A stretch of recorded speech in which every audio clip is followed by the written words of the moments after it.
CNT125, Chapter 8. We're in a section I like to call subnet planning. We just did some subnetting fundamentals. Now, let's remember those. Two addresses are not usable: the network address, or network ID, host portion all zeros, and the broadcast address, host portion all ones. Those are addresses we can't use, so those are ones we're going to set aside. And we also talked about when we borrow bits, we borrow left to right from the host portion, and we need to make sure we leave 2 behind. All right, with all that in mind, we can figure out how many bits to borrow or leave behind to accommodate the needs of the network by using the powers of 2. So our powers of 2, well, hopefully you remember this from your binary place values.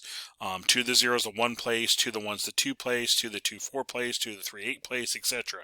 These are our binary place values. Okay, well, we can now use this here, 2 to the power of 2, 2 to the power of 3. We can use that to help us figure out when I borrow 3 bits, I get 8 subnets. When I borrow 4 bits, I get 16 subnets, etc. If I have 4 bits in the host portion, I'm going to have 16 addresses per subnet. We can use this to our advantage now. So let's take a look. If we have a Class C network, 220 Class C network, my default subnet mask is this. My default subnet mask in binary is this. If we borrow 2 bits for subnet, up here 2 to the 2, 2 bits borrowed, 2 to the 2 bits borrowed, it's going to give us 4 subnets. So 2 bits borrowed right here, there's the 2 bits borrowed. 2 to the 2 bits borrowed equals 4 subnets. I'm using this binary place value to help me. And I now know that there is 6 bits left for hosts. So 2 to the 6 will tell me there's 64 addresses per subnet. But I am going to subtract 2 because I need to remember I'm going to subtract 2. The network address and broadcast address, I'm going to subtract those 2. And I'll be left with 62 of them being usable. That's an important number to remember because sometimes that does affect plans. Maybe that's not enough. Maybe I need to make sure I leave more bits. Okay, so I will say 64 addresses per subnet, and I'm always going to subtract 2 and put the usable number there because that might affect my plans. Let's take a look at another Class C. If I have a Class C, here's my default subnet mask. Here's the default subnet mask in binary. If I borrow 3 bits, here's my 3 bits borrowed. That means there's 5 left for host. If I borrow 3 bits, 2 to the 3 bits borrowed is going to give me 8 subnets. There's my 8 subnets right there. And if I have 5 bits left, it's going to give me 32 addresses per subnet. There's the 5 bits left, 32 addresses per subnet, of which 30 will be usable. Subtract that 2. Let's look at another Class C. If I borrow 4 bits this time, 2 to the 4 is going to give me 16 subnets. There's the 4 bits borrowed. 2 to the 4 is going to give me 16 subnets. It means I'm going to have 4 left for hosts. So 2 to the 4 bits left will be 16 addresses per subnet, of which 14 are usable. Subtract that 2. So I can actually start using this powers of 2 to help me figure out what am I going to get. Or eventually I can be looking at if I need 16 subnets, I'm going to borrow 4 bits. If I need 16 subnets, I'm going to borrow 4 bits. We can flip that around in our usefulness. Make that useful for us, if you will. Let's take 5 bits borrowed. 5 bits borrowed, 2 to the 5. Here's my 5 bits borrowed. 2 to the 5 is going to be 32 subnets created. 3 bits will be left. 2 to the 3 will give me 8 addresses per subnet, of which 6 are usable. Let's jump up to a Class B. I have more bits to work with now. Class B, 155, 255, 255, 00. Here's my subnet mask written out in binary. There is my 16 host bits.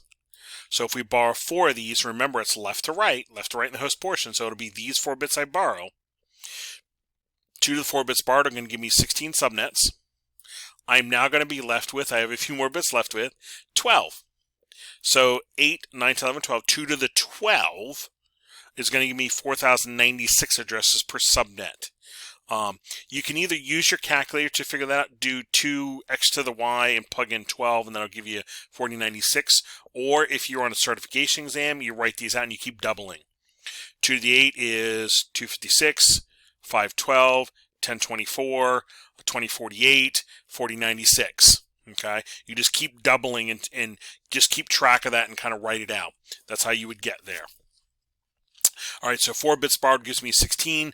2 to the 12 left is going to give me 4,096 or 40,094 usable. Here's 6 bits borrowed, 64 subnets. I'm going to be left with this time 10. 2 to the 10 is going to be 1024. I can actually borrow 10 if I wanted to. I can borrow 8 plus 2 more. I can do that. I'm going left to right from the host portion. I'm not breaking any rules. I'm still leaving at least 2 behind. So 10 bits borrowed is going to give me 1,024 subnets, and I'm going to be left with 6 bits. So 6 bits left will give me 64 addresses per subnet. Class A, I have plenty more bits to work with, but the process will still be the same. Here is my host portion. I would borrow the first 5 bits here. 2 to the 5, 32 addresses, 32 subnets created. 32 subnets created. I'm going to be left with 16, 17, 18, 19. 2x to the y 19 is going to give me 524,288 addresses per subnet, of which 524,286 are usable. Subtract the 2. Okay. I can borrow all 8 bits. This starts looking like a class B. Okay. I can do 8 bits, which give me 256 subnets. 16 bits left for host, so 65,536 addresses per subnet, of which 65,534 are usable. And I can even borrow 12 bits if I wanted to. I could borrow 12 left to right. I can leave 12 behind. And there I would have 4,096 subnets created, and each subnet I would have 4,096 addresses per subnet, of which 4,094 would be usable addresses.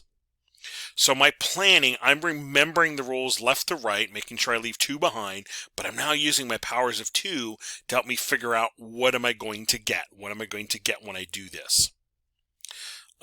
So when I do this, I need to communicate with anything in the network, PCs, servers, routers, etc. I need to communicate what I've done by altering my subnet mask.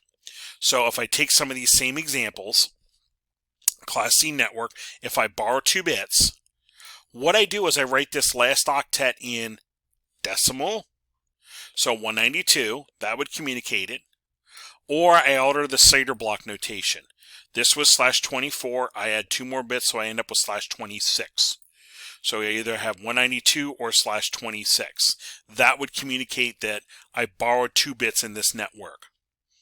If I borrowed 3, there's my 3 bits borrowed. Convert that to 24 or /27. Take the 24 plus my 3, I end up with 27. Borrow 4 bits. Take my 24, add the 4, I end up with /28, or convert this over to decimal. 240 is what I get. 240 is what I get. Borrow 5 bits. 24 plus the 5 is my /29. Or convert this here to decimal, I end up with 248. Hopefully your decimal, binary decimal conversions you did back in 120 are paying off now. Hopefully they are.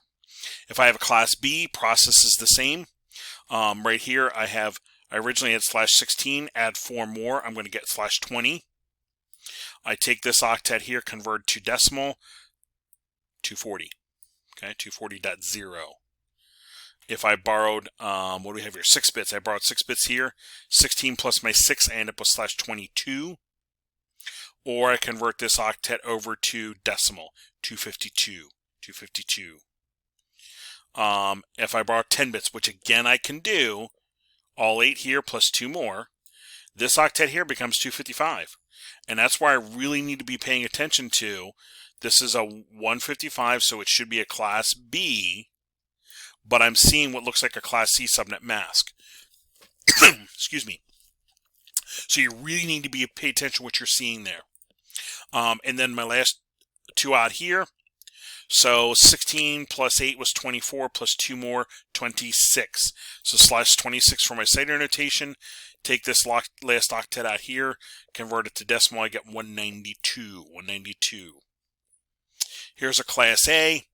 I borrow 5 bits here. So 8 plus my 5 is my /13. Take this octet here, convert to decimal, I end up with 248. 248. I can borrow 8 bits here. This becomes 255.255, pretty easy. That looks like a Class B now, doesn't it? So I need to be paying attention to this is actually a Class A with a Class B subnet mask. That can happen. And then here's my /16. The 8 that I had plus the 8 that I borrowed gives me my /16.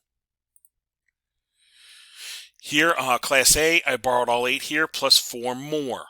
So I borrowed 12 bits, which I can do. Again, I'm following the rules and what I'm allowed to do. So I have 8 plus 8 is 16 plus 4 more /20. So there's my /20. There's my CIDR notation. I take these octets here. Well, that converts to 255. Then I take this octet here. Decimal conversion 240. 240. All right. So as I start trying to figure out how many subnets I need, I'm going to use my powers of 2. As I start borrowing bits and creating subnets, I can use the powers of 2 to figure out how many subnets I'm going to get, how many usable hosts I'm going to have left behind. And then I do need to represent what I'm doing with updating my subnet mask as well as my CIDR notation. And for now, these mean the same thing. We're just going to do both, so we're connecting those two ideas together. This dotted decimal subnet mask and this CIDR notation /20, they mean the same thing. It's just sometimes you see one, sometimes you see the other. Sometimes the device wants one, sometimes devices give you the other. So we want to make sure we're connecting those two. All right, we'll come back and start actually subnetting networks in the next podcast.